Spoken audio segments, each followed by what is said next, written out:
I went into the holding cell to speak with Suge, and he was dripping sweat, like someone threw a bucket of water on him. And I noticed his right eye was fluttering, and I said, "What's wrong?" And I wiped the sweat off his head, and I said, "I haven't had my medication." I said, "Since when?" And he said, "Since yesterday." That's when I went back in and told the judge, "You need to make an order that he get his medicine." And he hasn't been fed. And the judge said, "Well, they offered him food at some point in time today." And I said, "That's not what I've heard." And then Mr. Knight literally fell, like someone pulled the switch, hit his head on the way down, and he was unconscious. He's been under about 10 minutes. So he's been unconscious for 10 minutes? When we left, they were trying to get him to communicate, and they couldn't. So, was he moving? Were you with him as he was being brought into the court? Or I was standing at the table, and he had literally got to the edge of the table, and that's when he fell. What did he hit it? Did he hit his head on something? On the chair on the way down. Matt, that's why the judge was reconvening, because you'd asked. Yes, sir. Did the paramedics have any kind of a diagnosis when you left? They were just calling, they're asking about his medical history, and one of the deputies had informed him that he has blood clots and he's diabetic and he hadn't received his medication. And the paramedic was concerned and said he hasn't had his medication at all. And I said, "That's what I was told." And then they started bringing the chair in. That's when I left. Is that diabetic medication? Yeah. He's been held in solitary confinement.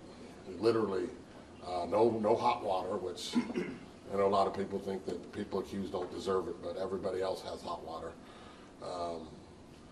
And so literally you can't heat up ramen noodles. This is ridiculous. He's being treated worse than Charles Manson, literally. Matt, how about the $25 million? It's laughable. Chris, could you bail out? I mean, it's, we follow cases together, and Lalo Martinez, $5 million. The heads of the mafia, $5 million. And they're alleged to kill. You know better than anyone how many people they allegedly control and kill every year. Suge Knight, you guys have all seen this video, and I really wish at some point in time people would put themselves in his situation. He's clearly attacked. And when Sloan comes out, when's the last time you heard a victim admit that I attacked the person who? It's not a big deal, but it is significant in this sense. The prosecution gave their motion to the media, which I'm all for. Without you guys, this stuff gets swept under the rug. They never served it on us. They literally turn around and say, "Yeah, we think you should have bail, $25 million. Why not 22? Why not 20? What's the significance of 25? And that's why I asked the court, because this is what they do. And now if anyone comes forward to bail him out, and I use Floyd Mayweather, I said if Floyd Mayweather comes forward to bail him, he will be investigated by the LA District Attorney's Office to see if his funding is adequate or came from adequate sources. He literally, this is a man who was attacked in broad daylight by a person who confesses to it. And they lock him up in jail in solitary confinement. They can't get his diabetes medicine. Were you surprised that the judge went along with the $25 million? Shocked. Shocked. I've never seen a $25 million bail. I haven't. And that's what I was talking to Chris about. We've done these cases with the supposedly the worst human beings on earth who control all the drug subculture in California, control all the prisons. They have bail. Suge Knight literally was attacked. And I guess that's what they want. They want him to die, as Miss Barnes says he should die. She laughs on the way out. Laughing. Tell us about that. Miss Barnes walked out laughing when Mr. Knight collapsed, laughing. Said, "Man down." It's real funny. It's real professional.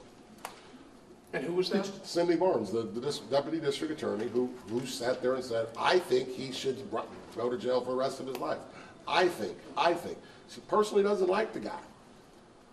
Those are her words, not mine. It's personal. Hence the $25 million bill. Did you think that the jolt of the 25 million bail played a factor in Mr. Knight's health episode? No. I've known Suge for 40 years. I trust him. He trusts me. The other lawyers come on, Mark Shapiro. We've sat down. We've gone over this case from top to bottom, back to front, every which way around. I've talked to judges. I've talked to district attorneys. I've talked with the best criminal defense attorneys I know. And at the end of this, we still come to the same point. He was attacked. It's not a crime to not. I'm shut my mouth. You know, literally, when people say Suge should he be a more willing victim? What should he have done? When you guys go out to that location, and I hear all these critics, the attorneys saying that he should have left in reverse. There's a house behind him. Should he drove through the house? I mean, literally, that's what because he couldn't get away. Because their ambush worked so well, he's in prison. He's literally in solitary confinement. Counsel, can you talk a little bit about this situation where Mr. Blankenship is functioning as an investigator and had the phone seized? Mark knows he's been in entertainment, he's been in law for 30 years. He knows every single person involved in this case. So when we need to talk with somebody or we need to say who was there, Mark will help me find them. Or I have other investigators who help me find them. Or Toy will help me find them. You know, this is his family. You know, he has children, he has a family, he has all of this stuff, but, you know, the prosecutor wants to make jokes. $25 million bail. I challenge you guys this. Find a child rapist who has a $25 million bail. You can't. So they're taking the position that Suge Knight is worse than a person who sodomizes kids. That's literally it. And I don't mean to be dramatic, but it's really infuriating when the system is used like this. I've never seen a prosecutor so personally involved, whether it's prosecuting whatever head of whatever mafia. Well, where do you think the animus comes from? Don't know. You know where it probably comes from? She was a deputy district attorney in Compton for a long time. Maybe she's angry that she was treated like that and didn't do the same. I don't know. There's no connection. There's none whatsoever. But you heard her in court. This is what I think. Fine, you don't know. Are you going to make your decisions based upon, I don't know, precedent? Are we going to be fair? Well, I mean, what? Or are you just because you're mad you don't like them? So what have you found out? Why did Cleabone Stone attack Suge Knight? Because Cleabone Sloan doesn't like Suge Knight. Cleabone Sloan wants to be a star. Cleabone Sloan wants to be something that Suge was and is. He wants to be a celebrity, and that's why he hangs out. He's a hanger-on with whether it's Dr. Dre or whether it was Ice Cube at the locations, what I was told.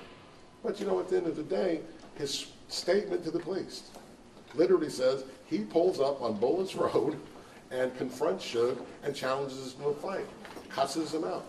Suge leaves, the man follows or chases or searches from one end of Compton to the other end of Compton where he, I don't know, miraculously just happens to look in the parking lot of Tam's Burger where Mr. Knight is, well, according to the state, where Mr. Knight was literally in the parking lot out of the car talking to 4 people. We have the video, you know that's a lie. It's a flat out lie. He says he then attacked Suge Knight because Suge didn't see him coming. That's a confession. He said, I punched him in the face and I fucked him up. Was Carter trying to make peace with Suge Carter, Knight? go back and watch that video. Right, but no, let me ask you a question. Was Carter trying to make peace with Knight because Knight thought he was being chiseled out of money on that movie? I don't believe that's true because everyone knows, especially here, you can't make a movie of somebody without getting paid. It's not an issue, but it's But not. Knight wasn't being paid. He was going to, of course he's going to get paid. Of course he's going to get paid. How are they not going to get paid? Well, that was his concern that day. It wasn't his concern that day. That's not the concern. And because again, I want to go back to just like Ms. Barnes' argument. Have you noticed there's not been one single witness who's come forward to say that? It's a great story though, right? Remember also they said Mr. Knight drove Terry Carter there. Remember that? Where are they at? They're liars. Where are they at? All these people say this, and all I've said from the very beginning is a tell you the truth. I'll tell you the truth about everything that happened. Not one thing I've said has been proven wrong, and every single thing they said is a lie. True? There's not one bit of what's false that I've said. Nothing. Mr. Carter was not driven there by Suge. They all waited for him. You guys got the phone records. He's calling them. He called up 3 people, 4 people to meet at Tam's. Of course, they had to discuss which Tam's it was. They all got there before Suge. You can see in the video Sloan pulling up. He almost drives out of his tires to get there. Pulls up, comes over, and he sits there and he waits. They all wait. They all wait. And when you go back and you watch that video, you see the 3 people walk up to the side of that car. It's Clay, it's Carter, and it's a 3rd person that I won't name because I don't want him to be arrested for murder, which he should be. Because there's 3 people who met at the same location and attacked Suge Knight. Not my belief. This is what Sloan told the cops. So what did Carter tell Suge Knight on the phone to get him to come? Don't know. Wasn't on the phone with him. Have no clue. Maybe he said, come over and eat, let's talk about it. I don't know. You haven't talked to Mr. Knight about that? You know what? You know why I don't talk to my clients about it? Because it's not important. You know what's important? It's on video. The facts. Just the facts. That's what's important. So do you think Sloan will testify at the prelim? Please. Yeah, he's going to testify with someone just like me, maybe in a better suit, standing right next to him. You know what he's going to say? I assert my 5th Amendment privilege. Can't testify. What's he going to say? I started this. I attacked him, and my 2 friends came to help. He says he beat him back into the car. You know who was standing by the side of the car when he beat him back in? Carter and the other guy. You know what that makes you? An accomplice. This isn't complicated. It's not, and I don't mean to be flippant in any way. It's shocking to me that we're here. I guarantee you, not one of you would have sat there and been attacked like that. You're not required to. We all remember the last guy driving a truck in L.A. who got stopped by a bunch of gang members driving down the street and didn't keep driving? Reginald Denny. Yeah. I bet Reginald Denny, if he could do it over again, he'd have drove. And I don't see any way possible that you can literally sit here and tell me, as people are, he should have stopped and called 911. Mr. Carter laid on the ground for 15 minutes before the police got there. 15 minutes. So Suge Knight should have waited 15 minutes while these people, maybe they were just wanting to hug him. Well, let me ask you one more health question. Ask me anything you want. Given that this will be the 4th time Mr. Knight has gone to the hospital in 2 months, is he physically up to going through a preliminary hearing and a trial? We're going through it because you know what? Where he's being held is torture. You literally were talking about in 2015, you're holding a man in a cell without contact. Not his family, not his kids, not his civil lawyers, no one. 2015. So what's worse? Shall we let him sit there? I mean, should we wait? Do you expect that prelim to actually begin? Absolutely. April 13th? The only way it's not is if I'm in trial. Sorry to get off topic, but Sure. in the court you kept mentioning Empire. Right. Well, what's the connection to Lucius? Well, you know what? When you expose in this report, they have him, Suge, as to some huge crime mogul who's a part-time rap mogul and part-time gangster. They accuse him of all these $1,000,001 things, and it's like he's Lucius. You know, he's responsible for everything bad that's ever happened in the world, I guess. But she also says he's a shameless and unrepentant criminal. But she didn't bring in one witness. Not one single witness. Thank you. Sloan's going to testify. Yeah, I want to see that. Anything else? Well, how was it resolved then with the phones that were seized? Is there... We got to go. We're going to have to go file a writ. We got to do something. But, you know, if this is all tactics, you know, they don't want us to defend them. When's the last time you had an attorney's investigator, a person working with an attorney, phone subpoenaed? Chris? We have our phones back. But Oh, they you gave did them get- back you did get because your they phones knew back? they had to. So was there something on there that was privileged that they shouldn't have had access to? Likely, yes. So any communication between us is privileged. Yes, likely, and based on my background as a civil rights attorney, I can assure you that the seizing of the phone contained communication that's protected by the attorney-client privilege between me and Mr. Fletcher. Mr. Fletcher, Yes. how scary was that when that happened with him falling over in court for you? You know, we do this every day. If he died, it wouldn't be shocking. It wouldn't be shocking? If a man who's 50 years old and overweight, not getting his medication, fell over and had a stroke, you'd be shocked? I wouldn't be shocked. And I'm sorry for the family, I don't mean to say that, but you're asking the question. I said I'm going to be truthful. He's not being treated. He has glaucoma, and they laugh about, oh, you know, he has another eye. Very considerate. So did you get any kind of order from the judge regarding his treatment and medications and stuff? No orders. I mean, can you go back now after, I mean, obviously it was interrupted by his collapse, but. I went back and asked for it, and the judge says he'll be given anything he's legally entitled to. Judge doesn't have really control over what happens other than, you know, this ex parte order that was done on the 17th to restrict him to the whole. You know, in America, America still, it's restricted to the whole on a secret hearing conducted without attorneys. And Do you know when where you he left, is being held in the jail, or what they call it? I don't know where it is now. It's called the dungeon is what they call it. It's down in the basement. And it's generally reserved for people who have been brought back from upstate and are dangerous, or people who are getting the death penalty. So it's away from everybody. It's the dungeon. Can you describe again kind of scene and what happened today, what you felt? Yeah, I was out speaking with the judge. He came through the door. He barely got to the table and he collapsed. Literally head first, not one of these Maury Povich falls, head first down into the ground. That's it. and when you left, he was still unconscious? Still unconscious. What kind of medication does he need that he's not getting? I don't know.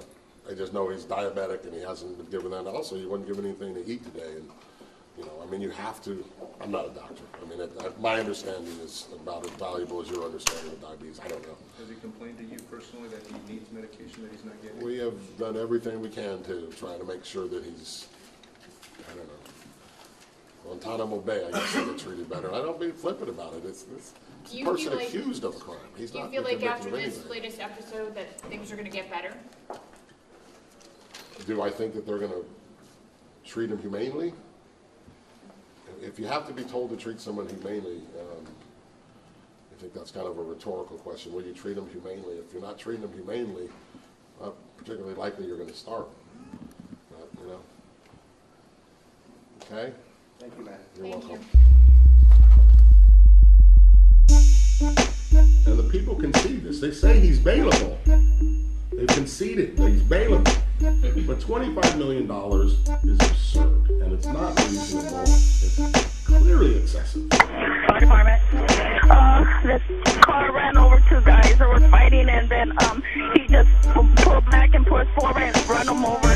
Two guys are laying down. 142nd, man.